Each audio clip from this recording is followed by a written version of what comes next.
Muy buenas a todos, bienvenidos a Cosas del Básquet y bienvenidos a un nuevo vídeo. Un vídeo donde hay que hablar sobre DeMarcus Cousins y su salida de Houston Rockets. Ahora mismo la franquicia tejana tiene un proyecto y en ese proyecto no hay cabida existente para DeMarcus Cousins. Así que el center va a tener que cambiar de equipo y de esto también vamos a hablar. Es decir, vamos a comentar las posibles opciones que habría en el mercado para DeMarcus. Lakers, Nets, etcétera, etcétera. Hay que hablar sobre Golden State Warriors y Charlotte Hornets. Clutch shot de manual por parte de Terry Rozier para dar la victoria a los suyos ante unos Warriors sin Curry y sin Draymond Green. Tenemos que comentar ese Chicago Bulls Sacramento Kings, partidazo de Zach LaVine, la victoria de los Wizards y ojito, derrota de los Lakers, problemas sin Anthony Davis.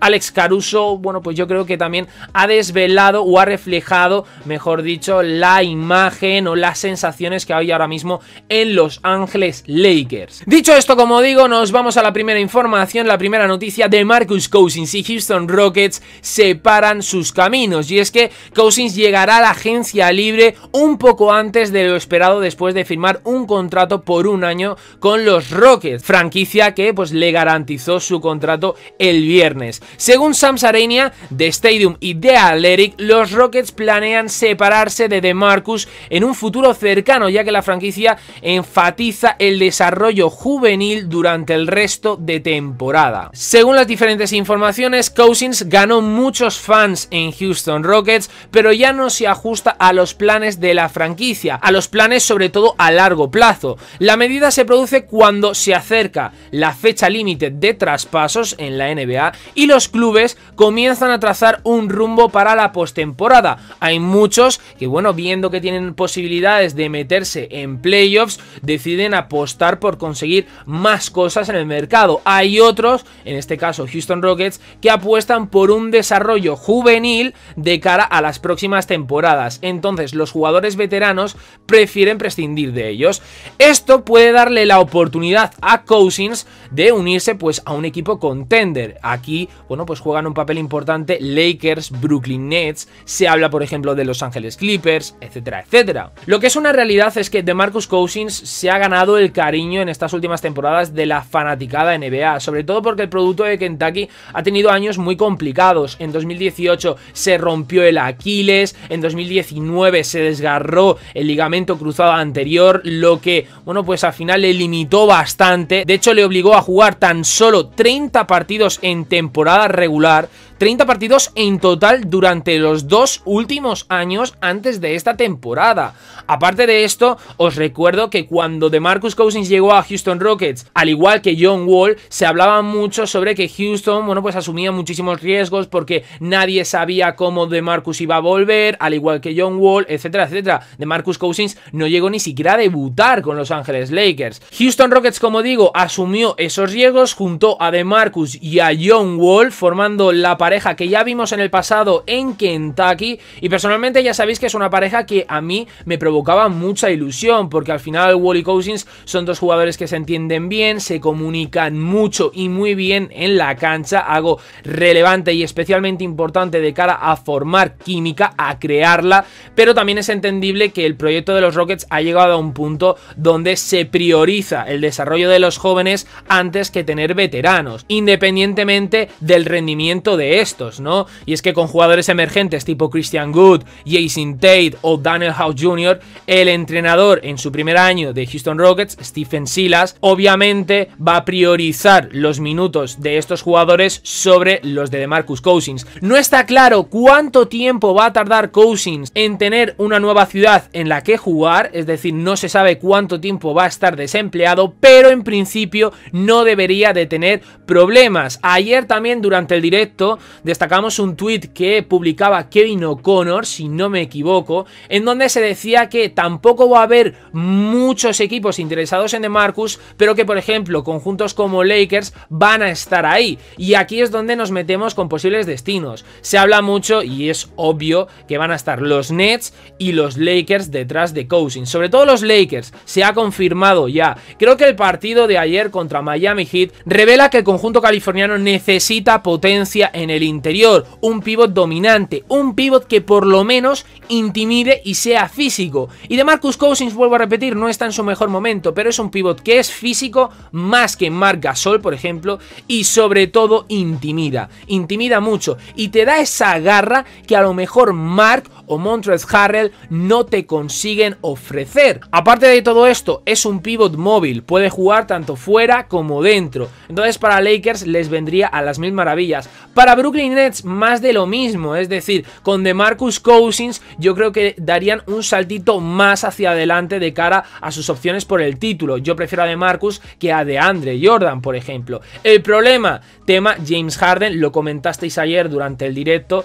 Ya sabéis que, bueno, pues DeMarcus y James Harden no se entendieron bien en su pequeña estancia en Houston Rockets juntos, ¿no? Al final James Harden dio unas declaraciones tras la derrota contra Los Ángeles Lakers cuando estaba en Houston, repito, y DeMarcus cargó contra James Harden, bueno, destacando su poca profesionalidad. Entonces, gracias a esto, a lo mejor Brooklyn Nets tendría pocas opciones de conseguir a DeMarcus. No se sabe y al final la NBA es impredecible. Sobre todo, simplemente os recuerdo, DeMarcus Cousins ponía a parir, hablaba mal de Golden State Warriors, de esos Warriors de Curry, Green, Klay Thompson, Durant, etcétera, etcétera. Y poco tiempo después terminamos viendo a DeMarcus vistiendo la camiseta de los Warriors en ese mismo equipo donde estaba el mismo Curry, el mismo Thompson, el mismo Green y el mismo Durant. Así que con DeMarcus no te puedes esperar absolutamente nada, es totalmente impredecible, pero equipos como digo, Lakers, Brooklyn Nets o los propios Clippers serían equipos a los que le vendría muy bien tener un jugador como DeMarcus y que posiblemente es mucho más barato que, por ejemplo, Andre Drummond, del cual hemos hablado mucho,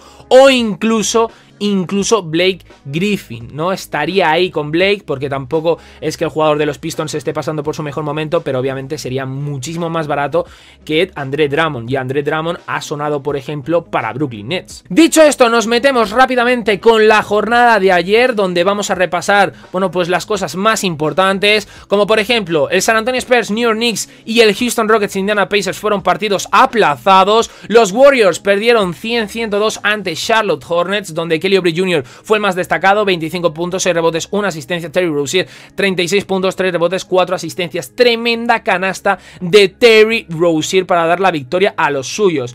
Stephen Curry tuvo que abandonar el partido, según los propios Golden State Warriors, pues bueno, se sentía mal y era mejor que abandonara. Y ojito con Draymond Green, porque volvió a protagonizar, como he dicho en la intro del vídeo, la metedura de pata en la jornada. Dijo que era su culpa, se hizo cargo como siempre, como el líder que es. Todavía apoyamos a Dre, pase lo que pase. Estas palabras las decía Eric Pascal tras el encuentro contra Charlotte Hornets, mientras que Steve Kerr, el head coach de los Warriors, decía: Draymond Green no puede hacer eso, él lo sabe, él cometió un terrible error. ¿Por qué se le expulsa a Draymond Green? Hay una acción en concreto, un salto entre dos entre Warriors y Hornets que gana Gordon Hayward, y nada más ganar esa posesión Gordon Hayward pide tiempo muerto. Hasta que pide el tiempo muerto, Draymond Green intenta forzar otro salto entre dos, pero como digo, a Charlotte le dio tiempo, los árbitros pitan ese tiempo muerto y a Draymond Green no le gustó para nada esa decisión. Empezó a protestar y durante esa protesta parece que, bueno, pues lanzó algún que otro improperio, alguna que otra blasfemia.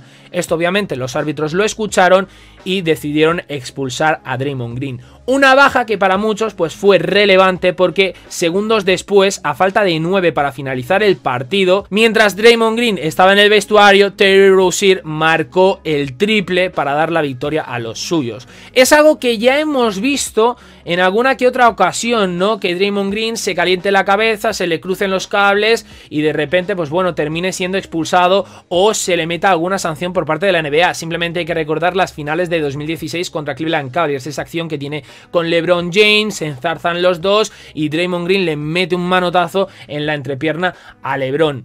Bueno, pues al final Steve Kerr yo creo que refleja un poco el descontento que tenía en ese momento al decir que no puede hacer eso, que él es consciente y que ha cometido un gran error. Y bueno, al final Pascal está correcto en ofrecer su apoyo. Mal día para los Warriors, derrota, pierden a Curry, con el que no pueden contar, y encima pierden a Draymond Green por expulsión. Con esta derrota 16-15 para los de San Francisco, y con la victoria los Hornets ponen 14-15 récord global. Vamos al siguiente partido que vivimos en directo. Miami Heat 96, Los Ángeles Lakers 94, Kendrick Nunn 27-5-3, LeBron James 19-9-9. Quiero destacar antes de todo las declaraciones de Alex Caruso. Estamos averiguando cómo jugar sin uno de nuestros creadores, sin uno de nuestros playmakers, Dennis Schroeder, y una de nuestras estrellas, Anthony Davis. Eso va a tomar un poco de tiempo. A veces jugamos muy bien a la ofensiva, como esta noche, tuvimos tiros abiertos. Eso es todo lo que realmente puedes pedir. Los tiros van a entrar eventualmente. Es la ley de promedios. Estas declaraciones yo creo que son acertadas por parte de Alex Caruso. No hay que olvidar, y ayer os lo destaqué, que los Lakers no están jugando solo sin AD, sino que también están jugando sin Dennis Schroeder, que es al final el principal playmaker del equipo cuando no está LeBron James en pista. Esto es súper importante. Además, en defensa también aporta mucho. Simplemente hay que recordar ese partido contra Denver Nuggets. Pero también es verdad que ayer vimos a dos equipos con ideas diferentes, y uno de ellos sobre todo tenía la idea mucho más clara sobre cómo atacar y sobre cómo defender. Y estoy hablando de Miami. Ayer constantemente, sobre todo lo vimos en el primer cuarto, Miami aprovechó que Lakers empezó muy frío, no anotaban nada, solo Kuzma y LeBron, pero es que además constantemente atacaban de la misma manera. Bloqueo de Bam Adebayo, y luego por ejemplo desmarques de Duncan Robinson, Jimmy Butler, y por ejemplo Kendrick Nunn se iban a la línea de tiros libres y a partir de ahí anotaban mediante un tiro normal, una bombita, etcétera, etcétera, etcétera. Explotaron mucho esa jugada, y aparte luego con Olynyk, con Bam Adebayo también explotaron la zona, ¿no? El poste bajo. Los Lakers con Mark, con por ejemplo Montrezl Harrell, no pudieron parar eso. Es que Montrezl Harrell, ya lo he dicho, al final es un jugador que me va más en la posición de la pivot que en la de pivot. Contra un Bam Adebayo, contra un Nikola Jokic, contra un Joel Embiid, los Lakers lo van a pasar mal sin AD, porque sobre todo Montrezl Harrell no es un jugador para defender a ese tipo de jugadores. Lo vimos en playoffs cuando estaba en Clippers y cuando se tuvo que enfrentar a Nikola Jokic. Es que no le podía parar. Por eso digo que, por ejemplo, la llegada de Marcus Cousins le vendría a las mil maravillas a Los Ángeles Lakers, pero a las mil maravillas. Aparte de eso, los Lakers empezaron a mejorar poco a poco, fueron a más. Miami sí que es verdad que se fue desinflando, pero gracias a ese impresionante primer cuarto de los de Florida, lograron salvar el encuentro. Se saldó finalmente con victoria de Miami, victoria de los visitantes, con la que ponen un récord global de 13-17 frente a unos Lakers que van ahora mismo 22-9. Sacramento Kings perdió 114-122 ante Chicago Bulls, partidazo de Zach LaVine, lo vuelvo a decir, ayer lo dije y lo vuelvo a repetir. Zach LaVine para mí tiene mucho mérito porque Chicago, pese a su gran rendimiento individual de LaVine, están obteniendo derrotas posiblemente en los últimos minutos, como por ejemplo ese partido contra Portland Trail Blazers. Esto es frustrante, pero Zach LaVine sigue, está siendo brutal. Marvin Bagley, partidazo, 26-11-2, Zach LaVine 38-4-3, Chicago Bulls 13-16 récord global, Sacramento 12-17. Phoenix Suns ayer ganó 128-97 ante Memphis Grizzlies, partido que en el descanso ya prácticamente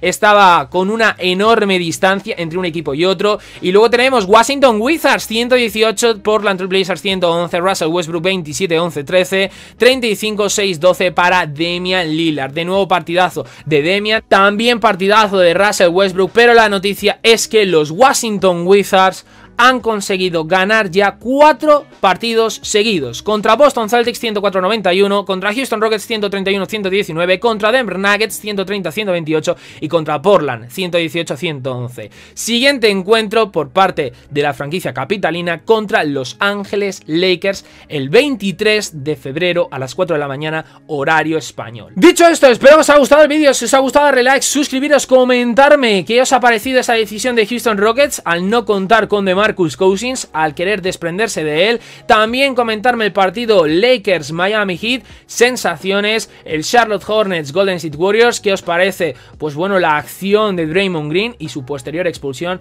y también comentarme, por qué no, la racha ganadora de Washington y el rendimiento de Zach LaVine con Chicago Bulls. Ponérmelo todo por aquí y os espero en próximos vídeos aquí en Cosas del Básquet. Adiós.